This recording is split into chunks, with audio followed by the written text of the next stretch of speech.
Hi, I'm Jonathan from Moneybox. Hopefully, many of you will have heard of us.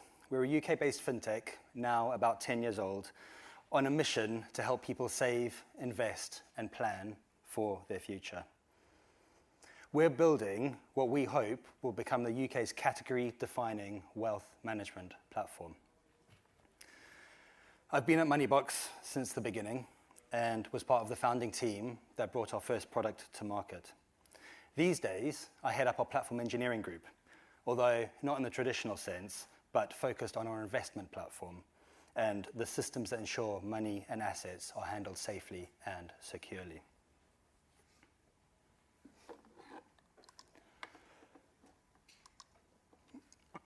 At Moneybox, we offer stock and index investing through ISAs, LISAs, SIPs, plus a range of cash accounts, but always with a long-term mindset. Our goal is to help people achieve what they want from life, whether that's buying a home, building an emergency fund, saving for their children's future, or preparing for retirement. In short, we aim to help people at every stage of their financial journey. And it's been a strong journey so far. We've grown to over 1.5 million funded customers and manage more than 18 billion of assets under administration. The slides disappeared there. We are also profitable. We've been profitable for the past couple of years and now have around 450 employees, including about 100 in engineering. From a technology perspective, it's a busy platform. We handle over 20 million API calls a day, and during peak periods, we see around 40 logins a second, and those numbers keep growing year on year.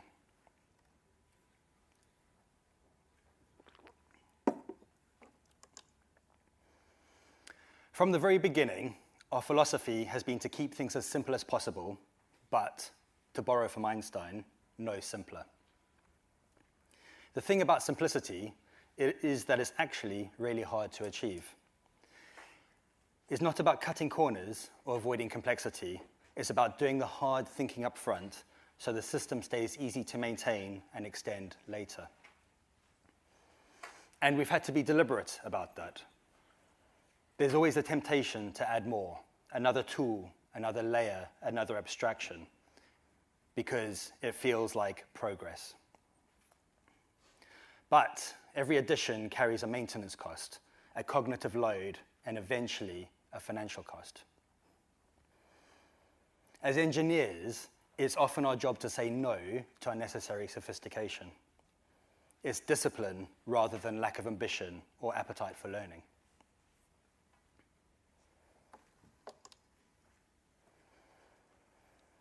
One of my favorite takeaways from a previous CTO Craft conference came from Milena Nikolic, the former CTO of the Trainline.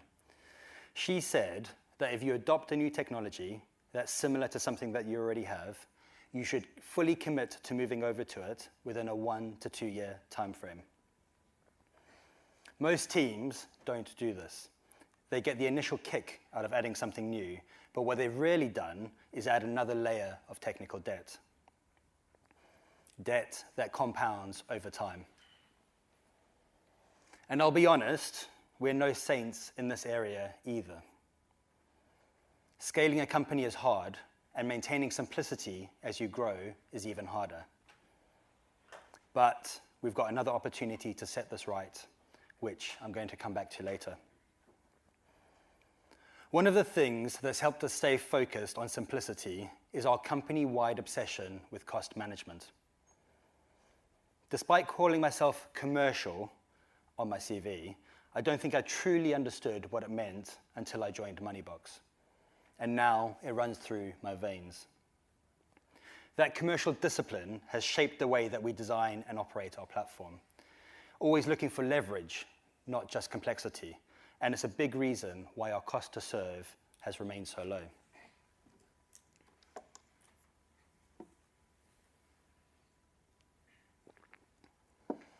Architecturally, we started with a single monolith that was integrated with several third-party services, handling payments, AML, and trade execution.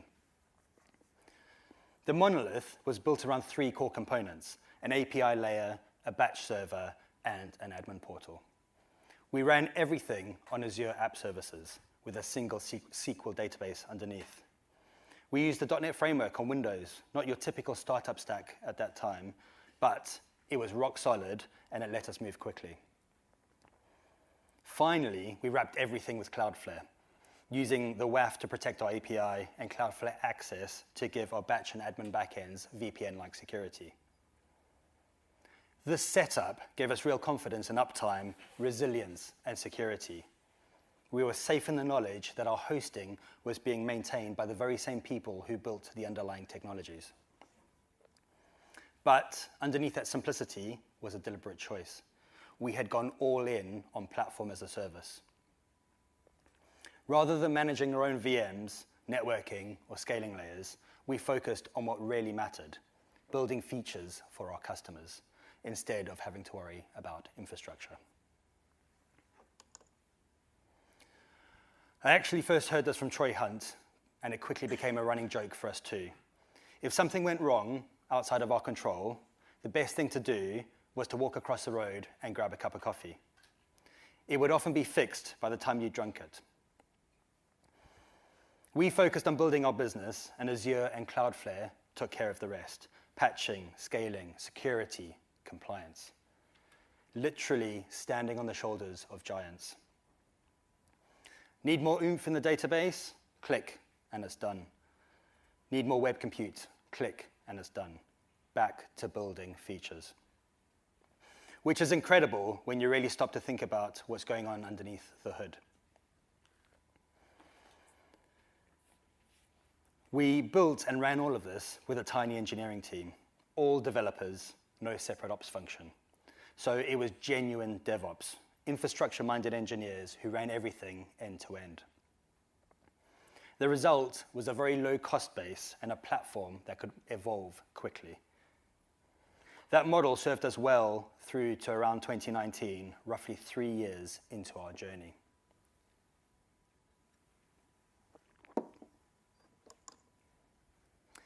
In 2019, we hit an inflection point. We'd outgrown the company that provided our investing services and decided to build our own investing platform from the ground up. It was also the moment that we could have easily have fallen into what I think is a common trap, rebuilding everything as microservices. At the time, the Monzo hype machine was in full swing, and much of the attention was focused on their microservices architecture. That rubbed off on a lot of startups, often to their detriment, because they missed one crucial detail: the sheer scale of investment required to make that model work. Monzo had poured tens of millions of pounds into expertise and infrastructure needed to run such a system reliably and efficiently. In fact, it's easily hundreds of millions now. That level of runway simply wasn't available to us, and frankly, we didn't think it was necessary. Instead of going down the microservices route, we looked more closely at what Starling were doing and modeled our new investing platform, called Sycamore, on the self-contained systems approach. For those unfamiliar, it's similar in spirit to microservices, independent systems with clear boundaries, but with much coarser granularity. Each system is self-reliant, owning its own UI, logic, and data, and avoiding the web of dependencies that comes from slicing things too finely. The advantage is that if you get a boundary wrong, which is inevitable when you're building something innovative, that is far easier to correct. With microservices, once your data is scattered across dozens of databases, those mistakes become very expensive to unwind. In short, self-contained systems is a simpler model with fewer moving parts and the ability to adapt faster.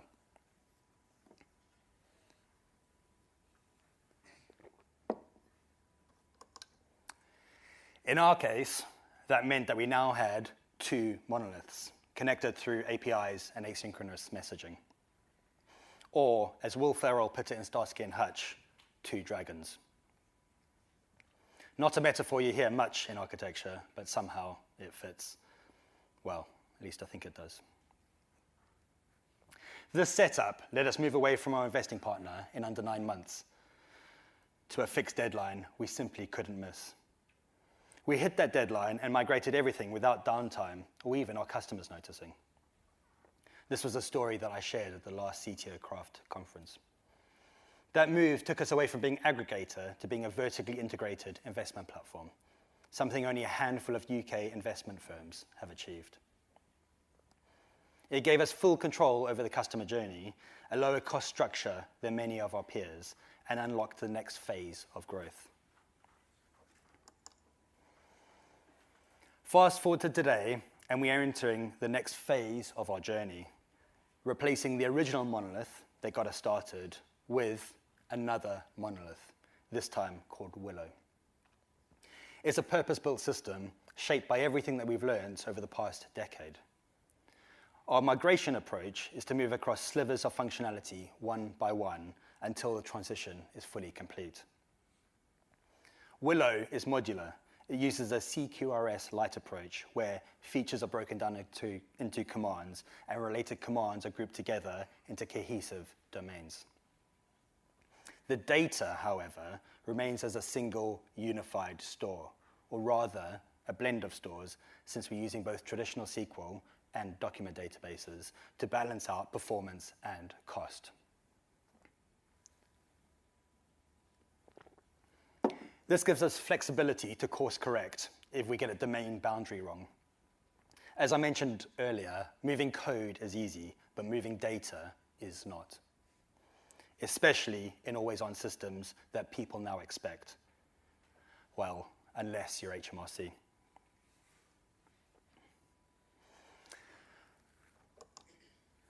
Willow finally gives us consistent domain modeling across everything, which, if you've ever worked in an aggregator setup, you'll know is no small feat. It simplifies how we think about the platform. It reduces cognitive load.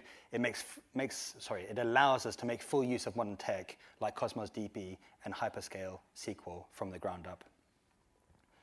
And there's also the opportunity that I mentioned earlier, the chance to reset and live the discipline that Milena talked about. Change is allowed, but only if it's considered holistically. We also now have a small operations team, around 5% of our total engineering group. They've evolved our infrastructure to handle our ever-increasing load while continually improving our security posture. It's still lean, it's still simple, but with the right specialization where it counts.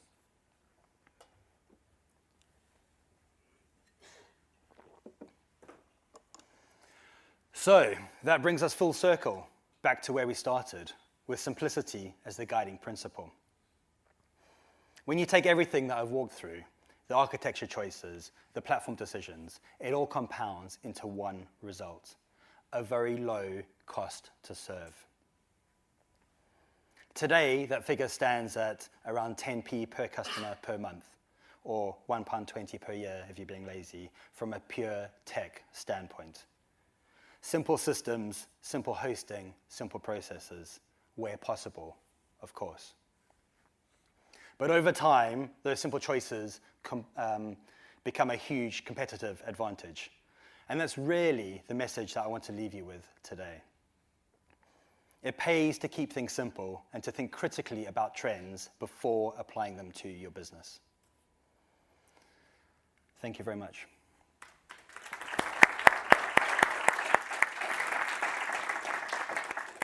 So we do have some time for questions. I don't know if anything has come through on Slido. Can I see any?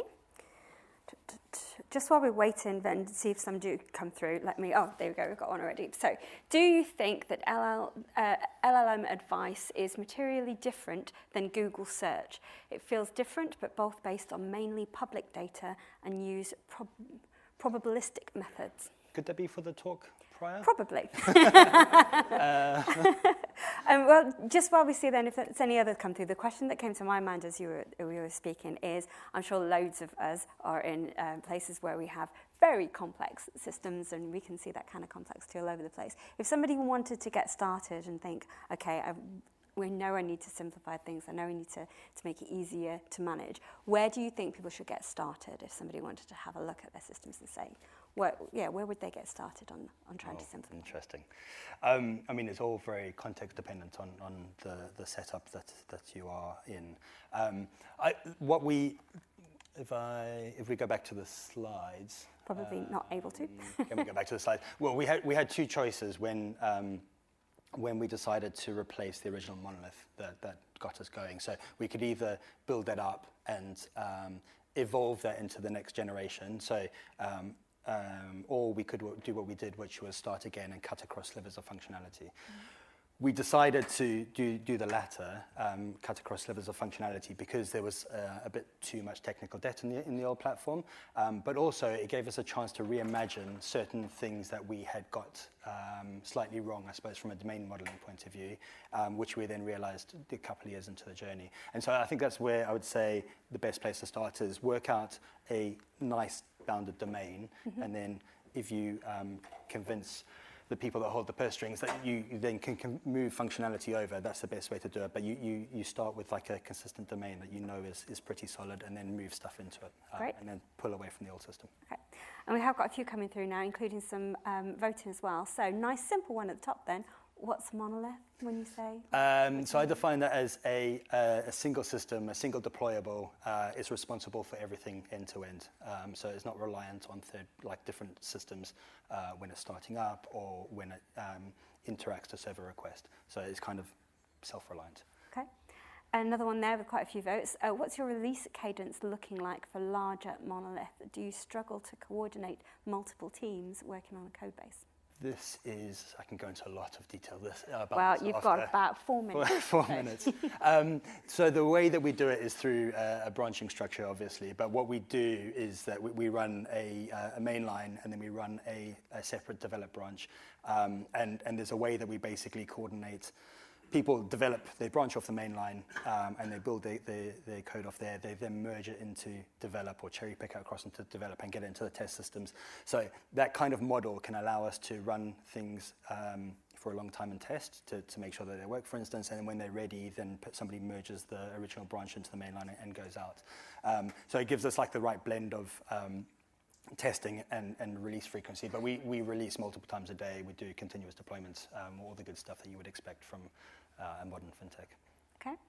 A quick question there then on when you're talking about cost to serve, it says does it include DevOps salaries? I guess more generally, is it pay and non-pay? Yeah, so it's a good question, and I was toying with the idea of putting that in or not. It's not in there. So we have about 5 DevOps engineers that keep our system going, so you can maybe extrapolate that as to the cost from a DevOps team.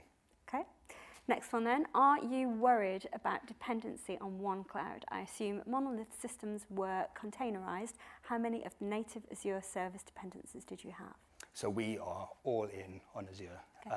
I think that is a wiser move than going multi-cloud, because as you pointed out there, if you multi-cloud, you have to, the least common denominator is what you fall back to, and that is not using all the good stuff that the cloud offers. And from previous life, we actually got ourselves into more trouble trying to be multi-cloud than actually just going all in on one cloud. But obviously, if you go all in one cloud, as you've seen with the AWS outage or the Cloudflare outage yesterday, you are at the mercy of those providers. Things do come up fairly quickly, though. That's the counterpoint. Okay. We do have time for a couple more, so I'll try and get through some of these quickly as well. How do you think it says in brackets, wise, so not completely unbiased question, avoidance of over-granular microservices assisted, I've lost it, the testability of Sycamore? Yeah, that's interesting. So Sycamore is kind of testable as it is self-contained. So the system hangs together by itself, and then the way it interacts with our main system is via messaging outwards, right? So it's actually kind of out of like the main flow of the customer's request path. So it allows us to separate it out into the incoming requests from the main platform into smaller chunks, test those in isolation, and then verify the messaging coming back. So yeah, in general, you can use normal test harnesses like Postman or the like, and then test the messages coming back via log management or like Datadog or whatever. So it just keeps things nice, simple, all in one place. You can follow the logic through within code. So easy to debug and see what's going on. Okay. Let's do another. Where do you stand on mono repos as a collection of micro-ish services without the dependency hell from going full microservices? So I'm pretty pro mono repos, but I mean but when they are, I think in our setup, each self-contained system is a mono repo by itself, right? So we have 3 main mono repos now. In terms of using mono repos for a collection of services, I'm not sure. That's not really the setup that we've gone after. Okay, let's do one more then quickly. So when you migrated to the 2nd or 3rd monolith, did the building of new features slow down? How did you balance the migration work versus new features? So we are currently going through that, and it's actually speeding up. So the old system is a little bit clunky, and it's got 10 years of sort of technical debt and sort of figuring out our domain. The new way, we've been able to sort of distill that into models that are more sort of unified. So we're using like a model for a user journey that through our app, and that is that's our flows framework, for instance. Every new journey through our app is now modeled on that flows framework. So we're actually starting to go faster. And one of the big selling points for getting Willow the budget to exist, which is a multi-million-pound project, was on the promise of 2x productivity from our squads over in the next year or so, which we think is very achievable. But it's going faster than rather than slower. Great. Thank you very much, Jonathan, and thanks for answering all those questions for us as well. Thank you. Thank you.